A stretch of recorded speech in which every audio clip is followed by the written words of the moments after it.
And today we are talking about making your home work for you over the long term. And we have, I'm hoping, three speakers today. One of them is on her way. We're going to talk about different ways that you can make your home work better for you for a longer period, aging in place, which a lot of people want to do. And we're going to start with one of the basic ways you can stay in your home longer, and that's by bringing in help for things that you no longer want to do or no longer are able to do. So we'll start with Ben Solomon, who is owner of the Right at Home franchise in this area. And Ben is going to talk to you about what kinds of services can come in and how much they might cost. The screen is yours, Ben. Okay, thank you, Mindy. So Jerry, it looks like you're our guest today. Can you unmute? Can you talk to us? Jerry's wife is there as well. Oh, Yes. Yeah. hi. Yeah, it's nice to meet you, sir. Thanks for coming. So Ray, I've got. So can you see my the first slide of my screen? Yes. Elder move. Okay, sounds great.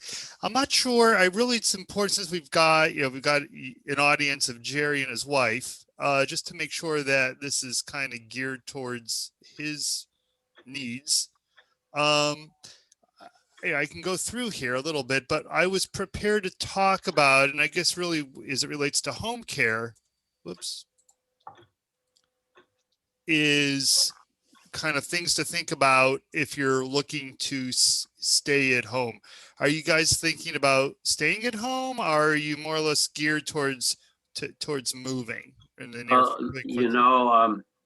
Ben, we were originally looking like we wanted to downsize and move and maybe get outside of Seattle a little bit. Yeah. And then we got thinking about that and realized if we did that probably within 10 years, I'm 80 and Sue's 81, that we'd probably be moving into a retirement center that would give us some assistance, Right. And so we thought, well, why do two moves? We'll just stay here. We're in Ballard in a bigger home than we need right now, but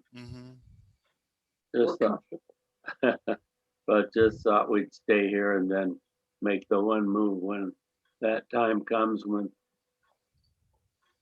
we decide that we probably need some more assistance than what we want to here at home. So are you pretty much, do you have family members that are involved? And this is kind of the presentation talks about, and I think it's important, and I know Mindy talks about it, is having your support team. Do you have other people involved, or is it you and your wife more or less kind of? Yeah, we have family around. And we have people within our church that are good support. So between that, I think we feel comfortable, and we can afford, I think, to pay for some support too. So okay. Well, that's important, and I can kind of gear this little talk around those things. So what safety versus independence? So staying at home is what I find that a lot of people wait until the last moment, until there's a crisis, to make a decision about bringing in help if they need it. And a crisis usually revolves around a fall or some type of a medical event that happens. So being prepared and knowing if you're going to bring in extra help, or if, based on your family, it's important to have that conversation with those people that are supporting you. The AARP says 90% of seniors want to age in place. Most folks don't want to move to a facility unless it's a situation that makes them need to do that.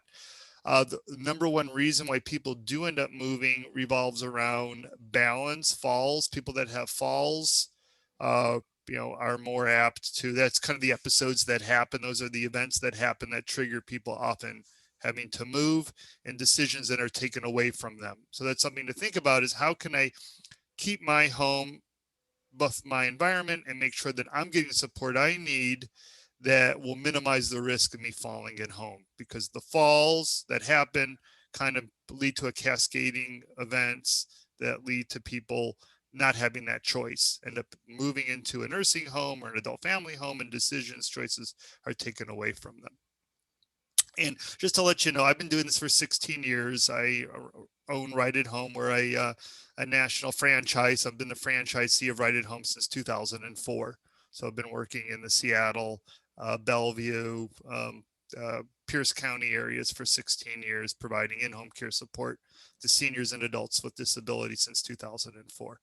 Well, Ben, let Yep. you know that our house is a basement, a main floor and upstairs. Okay. But if, I think if one of us got wheelchair bound, we would end up moving to an assisted area. Yeah, it's really that's important to think about if you've got a basement. And a lot of people, don't necessarily think about, and it's good you're thinking about it, is okay, where's the laundry? Where's the bathrooms? Where's the shower? How would I manage that? How do I get in and out of my home? Are there steps? We could eliminate the stairs in the aspect we could, everything can, we have a we have room enough on the main floor and it's up 4 steps, but we could do a ramp. Okay. So we could live here on the main floor. There's a Okay. full bathroom on the main floor and there's. So that's something to think about also around the bathroom. Is it a bathtub shower? Is it a walk-in type of bathroom? It's a bathtub. Right. So those are things that often, if someone has a hip injury, pardon me, it can be a challenge to navigate even the lip of the bathtub, that rim, to get up into the shower. So just even have shower chair, shower bench, and that's often when an agency such as mine is brought in, is for shower assistance, because the risk of falling, because falls in the bathroom are the greatest risk, either in the bedroom at night when people get up and they're kind of a little drowsy and get up and they try to get to the bathroom, they often fall, or when they're in the bathroom, it's slick, it can be wet, trying to navigate around all the, the bath, the things in the bathroom can often leads to people falling, especially getting up and off the toilet or in and out of the shower. So just making sure that you have the adaptive aids in place. I'm not sure what your balance issues are now. I don't know what type of medications you're on now, but those are things that if there's, around nutrition and hydration, those are things you need to be thinking about to help minimize the risk of falling in places. Well, we're both mobile now, and Good. we haven't fallen. We're not fallers yet. We have good balance. Good. So what you have to remember is that in-home care can help you for a long period of time, but also to recover from something. So maybe you're not, wheelchair bound, but you have some short-term need and you need some help during that. And in-home care can help with both of those. Well, I've gone through both knee replacements and there you go. and survived good enough. And also I have a fused ankle and a smashed foot, where Wow. I was on a scooter for months and months. Oh. All right. So I kind of been, and I was able to actually go up and down our front steps. Okay. So you were able to do that without needing any extra pair of hands. Yep. You and your wife were able to manage it. Yeah, I was handling that. Okay. Okay. But now we're both mobile without any assistance, not even a cane. Okay, well, that's great. So these are, I wrote on this slide here, things to think about. You give me some stuff already. So right. So here's, if you're healthy, things that you should be considering in your home now, before there's an issue. Lighting. How is the lighting in your home, especially around the hallways into the basement? Do you have good lighting in your home? Yeah, in fact, I went bought 20 LED fluorescent tubes and used most of them. We have fluorescent tubes upstairs, and Stu has a sewing area downstairs. Lighting in the hallways is often in place. So if you have we got good lights, lighting, very good. Removing slick flooring, especially in the bathroom. If you can, things that can get wet, the tile can be, make sure you can treat the tile with the non-stick surface. Removing throw rugs is something I often recommend when I go into people's homes, especially in the bathroom. I often see, people want to keep their feet warm, but those, unless they are a risk of sliding around, and I'm known countless folks who have fallen with runners and throw rugs that aren't really well secured. So it's something to think about if that's an issue in your home, just to get that checked out. And the other, I'm not sure what type of, I'm sure, well, I don't know what it's like, but decluttering the home's also really important. I've been in a lot of folks' homes where there's paths, navigating through a path, because it's, things are left on the ground. They're hard to get up on the countertop, and then the countertops get full. So you're smiling. We've seen that too, but no, our home is Good. I actually go and vacuum all the carpets and get to all. And our main floor is all carpeted. Okay, well, sounds like you got a lot going on. That's awesome.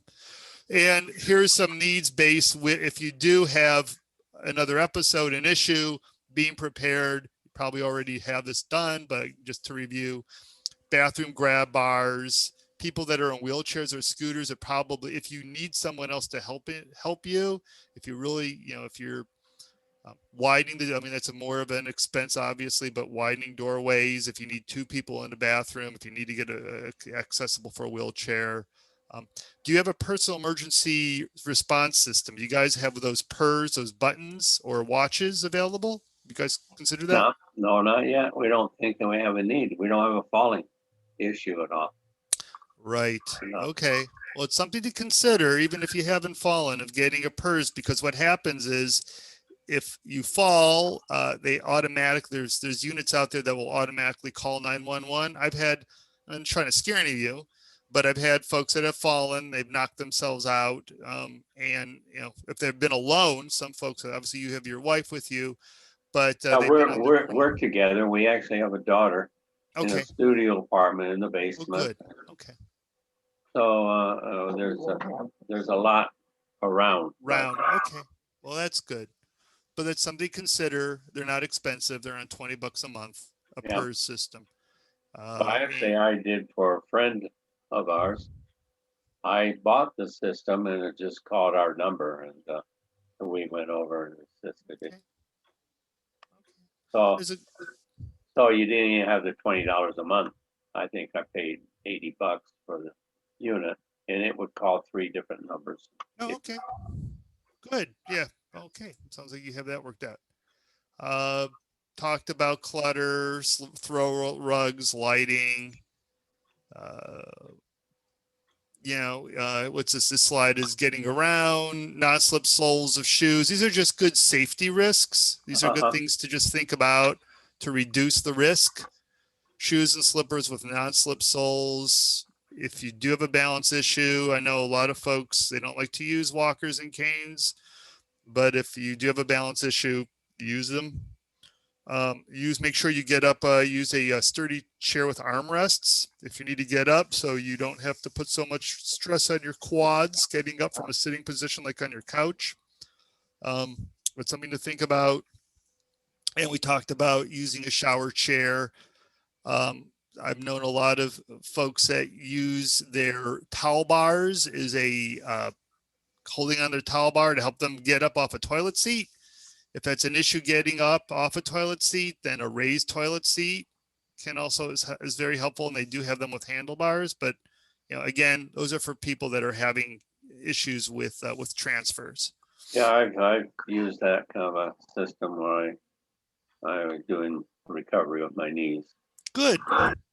Yeah, familiar. Okay. We talked about making sure you stay active. These are just things as a home care agency administrator. These are things I think about. And making sure you visit your doctor, making sure that you're aware of home monitoring technology, whether you want it or not, at least you to be aware of it, staying active. And also if care is needed in the home, it's something that an agency such as mine provides. Let's see. I thought I had a list. So what do you provide? So we provide in-home care assistance, and this slide shows some of the costs associated with it. So what we do is we bring caregivers into the home that help people stay independent in the home. So this is going to be shower aids. This could be folks that can help with medication reminders, medication assistance, meals, laundry, household chores, things that a informal caregiver would do. Let's say if you had your daughter or someone in your home that you may be relying on a neighbor or someone in your home.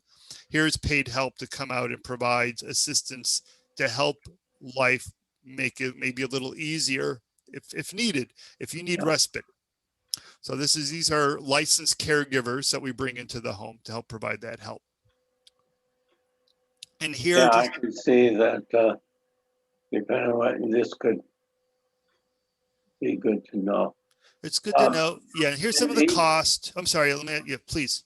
I was just wondering if you're, let's see the sheet here. So, let's see, Ben, if your name is on this sheet. It is all of the Okay, all of the speakers are there. okay. Yeah, so that's what we do. We bring nurses. So we take care of folks that have from everything needing just a shower assistance or respite help for a caregiver to 24-hour nursing support. We've got clients who have ALS or spinal cord injury that are on ventilators and they need nursing, ventilator management. So everything from helping someone with a meal to suctioning someone who's on a mechanical breathing machine. So so it's very myriad, and the services are priced and based on what the needs are. But if you're looking for home care, if you're looking for someone to come in around 12 hours a week, it's good. You're looking anywhere in the Ballard area around $432 to $480 a week for 12 hours worth of care. And if you're needing 24-hour live-in care, like a live-in caregiver at the other extreme, you're looking at around $3,300 to $4,200 a week. So home care is very expensive. If you need it, there's ways of paying for it. Desiree will talk a little bit about that. Long-term care insurance is something that a lot of our clients have if they're looking for something that's ongoing. If they don't have, looking for third-party payers to help cover the cost of care.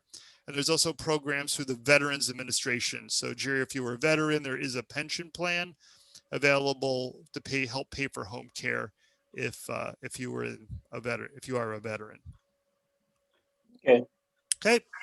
So that is what I have to share. Okay, well, good. I think we kind of talked through everything. Good. You gave us some things to consider. Yes, thank you. Good. So that service can keep you in your home for much longer. They can help with things like shopping and cleaning out the dead food from the fridge and being company and all kinds of things that can help keep you in your home. And it's an alternative to going to someplace that provides care. One of the questions usually is how to pay for it, especially if you need it for a significant amount of time. And now we'll go to Desiree, who is going to talk to you about the possibility of getting money out of the equity in your home to help pay for whatever it is that you need, or alternative uses for money that is equity from your home. So here's Desiree. Thank you, Mindy. Thanks, Ben. Great presentation on in-home care and assistance and the reality of the likelihood that being something people are going to be have to use. Gerald, good morning. It's nice to have you here. I love the engagement that you had with Ben. I was listening, and it's nice that you guys want to age in place. It certainly is the least expensive place to live is in your current home. So that's great. I am a mortgage consultant specialist in reverse mortgage loans. And there are several ways that you can get access to the equity in your home. Before I start, it sounds like you've been in your house for a long time. Is that correct? Yeah. And obviously you want to stay there a while longer. Sounds like you guys are super healthy, which is awesome. I'm not sure we want to stay here a long time. We just decided to make 2 moves. Doesn't make sense. It's difficult to move. They say each move is a little bit harder. So obviously you're being very thoughtful about, moving forward with life and where you want to be. So when I talk about home equity, there's several ways you can get access to equity in your home. Have you ever had a line of credit? Not really. And I tell you, if you're just going to talk reverse mortgages, I don't think we're the ones you need to talk to, because I'm not interested in a reverse mortgage. And I'm not surprised, because that's really what most seniors say. And of course, it's like eating an elephant. It's like one bite at a time. And I appreciate, your directness with it. I guess my question would be, is that because you have enough assets coming in? And you don't need I think my estate is such where I don't need to draw, even though, yeah, I have a house worth over $1 million. Mhm. And I don't need to draw on those funds from the equity of our house. So having a backup source of funds available to you that is I in the realize if I need it, it's there and available, but I don't. right. But again, it just, if I may, having a line of credit put in place and having it as a non-taxable source of money, so you don't have to take money out of an investment portfolio during various situations, especially a stressful situation, let's just call it a health situation, is not valuable. Understand. Drawing money out of some of mine, I end up paying a lot of capital gains. So. Correct. And especially when the market makes a correction like it has done, and the volatility that we've been in, that's fine. I know another piece that people bring up is they believe they lose the title to their home. That's not correct. They believe if they pass away and their spouses still survive, the house will be kicked out of, the spouse will be kicked out of their home. That's not correct. And again, you don't owe what is in a line of credit unless you use it. So for a lot of clients, or a lot of people who are in your position, who have enough money coming in, and they say that their investment bucket number 2, so income would be 1, bucket number 2 would be assets under management, whether it's $1 million, $2 million, or whatever, that's enough. And then they have their house, and you said your house is $1 million, so it's totally illiquid. So you can't really tap into it unless you sell it or do something else on it. So you have a nice estate. So here's a question that I have is, when you and your wife pass away, what happens to the house? Say you pass away in your house, what happens to your house? It's part of the estate. Right. So the estate, and that goes to your children or child, correct? Yeah. Or however you have things planned up. Yeah, exactly. Yeah. Exactly. So I pose this question to folks who say, I don't need it because we have enough, we've got 5 million in my assets under management, we've got $10,000 coming in every month. That's great. So how about, what is a negative about having a line of credit available to you? And you probably would have a pretty large line of credit available to you, and dispersing via gifting to your heirs, which is actually the estate, which is actually equity in the house, while you're alive, to see them enjoy the benefit of your gifting while you're alive. Yeah. Well, it still doesn't reduce the capital gains, does it? Well, if you, I'm not a CPA and I can't give tax advice, but if you use the reverse mortgage loan, you use the money, you have a loan side, and you have deferred interest on it, whenever you depart the residence, you're going to get or you pass away, the estate would get a deferred interest payment in the form of a 1098. So that can be used for a tax strategy. Most likely, I'm not a CPA, but when you depart the residence, or if you've passed away. Here's an example. My mother does not need the reverse mortgage loan. My mother lives in Oregon. She has one. We retired a very small mortgage on it, and she's used it a little bit here and there just because she didn't want to take money out of her investment portfolio. Mm-hmm. And I gave her a tax strategy. I said, Mom, let's take a look at it, while I'm here, because if you have money sitting over here and it's not really doing anything, we can take some money and trigger a 1098. So you get a big interest deduction in 2020 because you've paid interest current. So I know her situation. And so, we're going down that path where she's going to make a payment on the loan, and she's going to take it so that her standard deduction would be exceeded in 2020. So she gets a benefit. That also can be applied if she doesn't do anything, and when she leaves the house and sells it, she'll get a really big 1098 to offset that whole piece, and they can do their tax thing, however they want to do it. If my mother passes away in the house, then the estate will get the 1098 when we sell the house, and then we will use it that way as well. So I work with high net worth advisors, and I work with advisors who have clients who have assets under management under 200,000. So I work at the gamut, and seeing this as a strategy for asset distribution, and also, in terms of gifting and depleting, or, start, I don't want to say diminishing the estate, but, gifting while they're alive to reduce, estate tax and all that kind of stuff is a huge thing for a lot of these clients. And also having Okay, but, a non-taxable source of money to use as also a backup. So it's very functional, but, it's a, but once I draw that money out, then I start paying interest on it. yes, it's such a small amount. First of all, the cost comes, and the other piece that people get all wonked up about is the cost of the loan. And it's a lot cheaper to get the reverse mortgage loan initially set up than it is to sell your house. It's a lot less expensive. Yes, you're deferring interest on that, but it's so insignificant. I would rather have a $450,000 line of credit when I'm 80 something years old, or larger, quite frankly, and have a small amount that I owe. And if I want to, I can make a payment to lower my loan balance, but I don't have to. It's a payment option loan. But, Yeah, but if you don't, it keeps yes, it drawing does. more money out of it to pay the Yeah, interest. but it's insignificant compared to what appreciation is doing. Do you think appreciation is going to be flat for 10 years? Probably not. Probably. No. So right now, appreciation is outpacing the cost of this loan. Okay. And so you have several functions that are going on. You have appreciation that's separate from the line of credit growth rate. And by the way, the line of credit doesn't stay fixed. It does increase. And so between the appreciation and the line of credit growth rate, the cost is insignificant. It's totally insignificant. No. And I have dove into this loan inside and out, and like I said, I work with a lot of financial advisors who are like, this is an incredible tool for my clients. We're going to bring it in. What is the interest rate on it now? Right now, I have a client going to closing, and their rate is, hold on a minute. I got to look at a certain document. 2.9. Okay. It's adjustable rate, which is not a scary thing either. I know seniors get all wonked out about adjustable rates because they remember the 80s, but it's not a scary thing at all.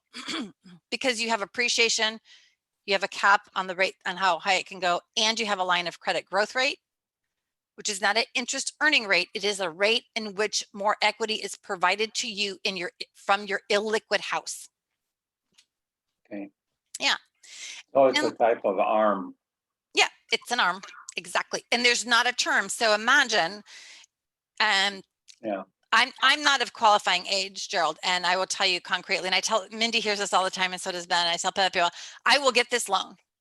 And you would probably say, I don't need this loan. And that's probably true.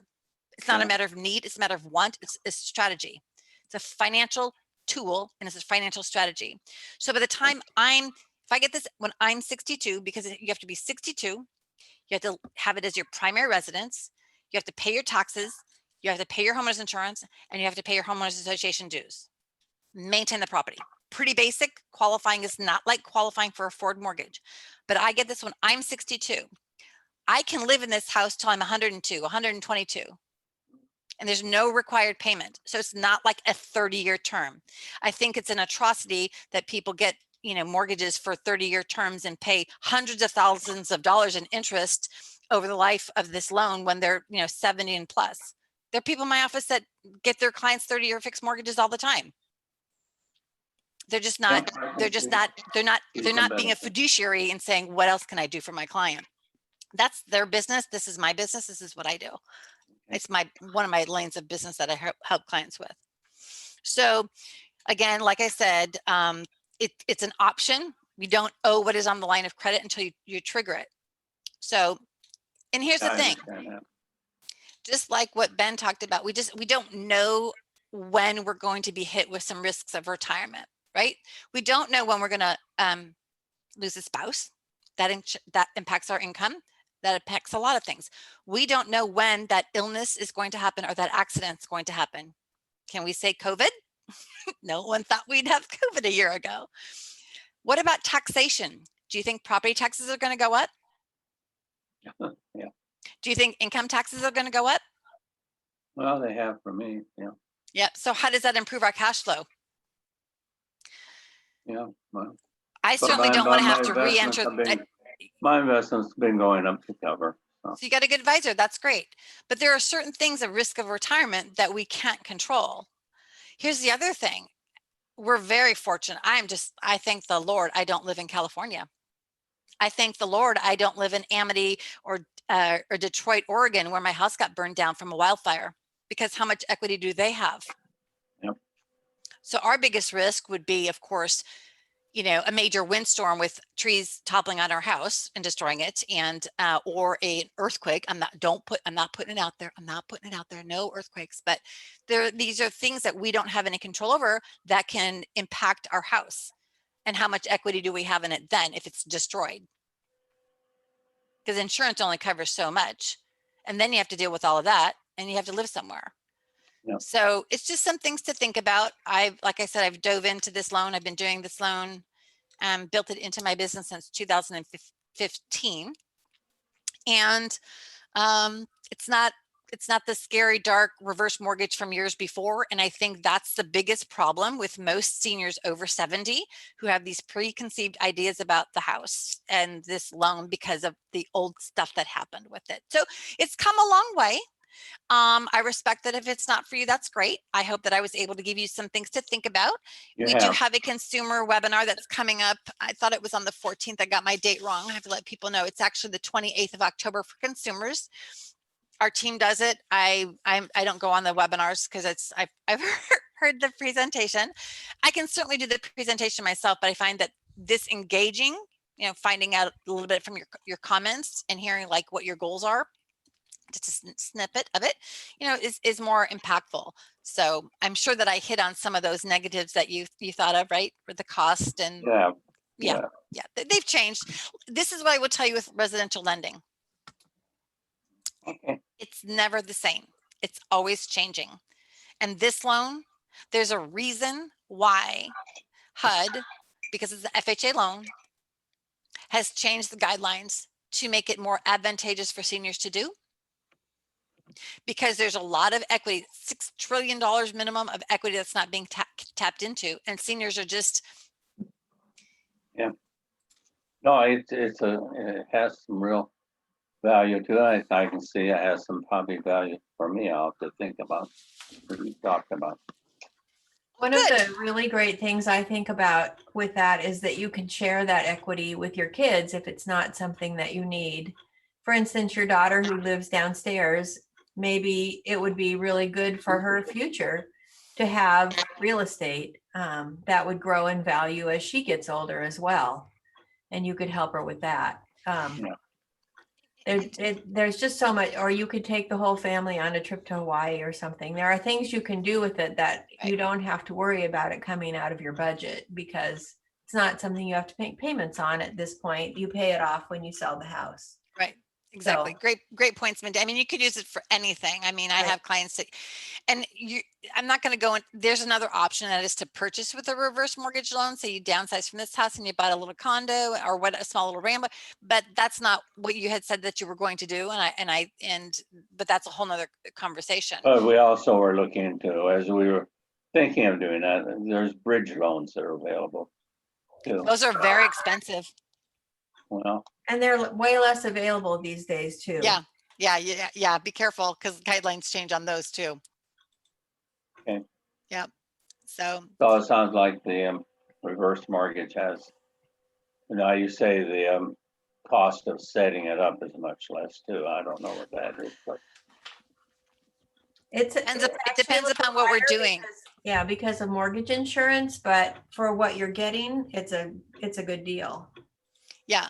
And I would suspect, I'm making an assumption that you probably own your house free and clear. So, it would be, most of it's the mortgage insurance. That's most of it. But, that's more for a conversation where we do a Zoom meeting. We kind of go over your scenario and all of that. But again, for Ben services, do you have long-term care insurance? No, we don't. Yeah. So this would be a great source of money for handling the care. You saw the expense that this could be, perhaps, if you have someone come in and stay and help you in the home. It can Yeah, be. but I felt I'm self-insuring myself because long-term health insurance is pretty pricey.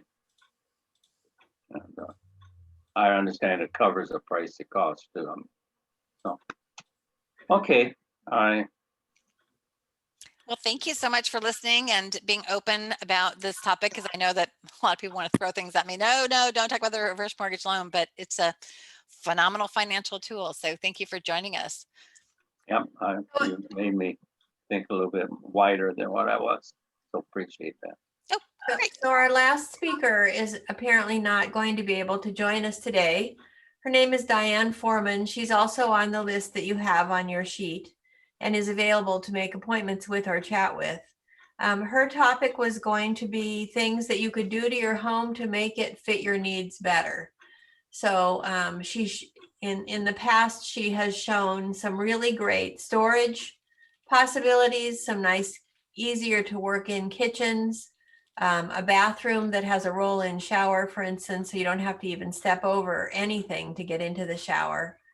And those opportunities are certainly available if you need to do something to your home to make it fit your needs longer. If that's the case, I'd be happy to set you up with an appointment to just chat with her. You could probably do that over Zoom as well, at your own convenience. Bathtub would be something that we could. So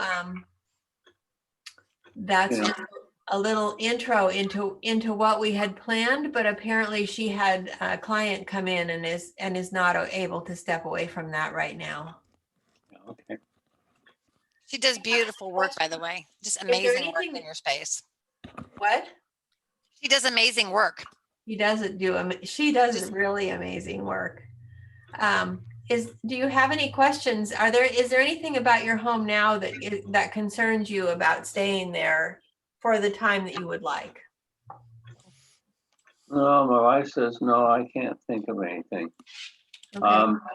You're pretty The only shower that's available to us, actually by rights, we have no stairs at all. If we go into our daylight basement and use one, we could live in one of the studio apartments. Uh-huh. Good. So, That sounds a little less comfortable though. yeah, I just got thinking, but when worst comes to worst, if that's what we had to do, we could do that Mhm. and avoid all stairs altogether. Yeah, that's good. And it has a laundry down there too? No, but we could put one down there. Uh-huh. Okay, Yeah. well, that's something Diane could help you with if you wanted. Yeah. Okay, All right. well, Mindy, we appreciate these seminars. We Oh, good, just opened some discussion between my wife and myself that good. I wouldn't have had otherwise. So our last seminar of this series is on the 8th, which is Thursday. Thursday. hmm And yep, and that one is going to be on what is your legacy. We'll be talking about writing down or making recordings of what you want to pass on to your kids in terms of memories. Jerry, the attorney, will be talking about things that you need to have in place to make your kids' lives easier. Albert will talk about financial planning, and Desiree will be back again then. So I hope you can come on Thursday to join us at 11 o'clock. I'm not sure what our schedule looks like. Okay. I'm not sure we'd be that interested in some of those subjects, but we may be there. All right. Okay. Well, thank you for coming today. It was nice to see you again. And if you have any questions that come up or you have any concerns and you need to discuss them, we're all available. I'm available to talk about things and to point you in the right direction if there's something you need. Yeah, you gave us a list of good numbers on that sheet. So, Good. okay, well, Great. good talking to all of you today. All Yeah, right. Thank have a you good very much. day. for coming. Take Have a good care. day. Right. Bye. Bye. Bye-bye. Bye, everybody.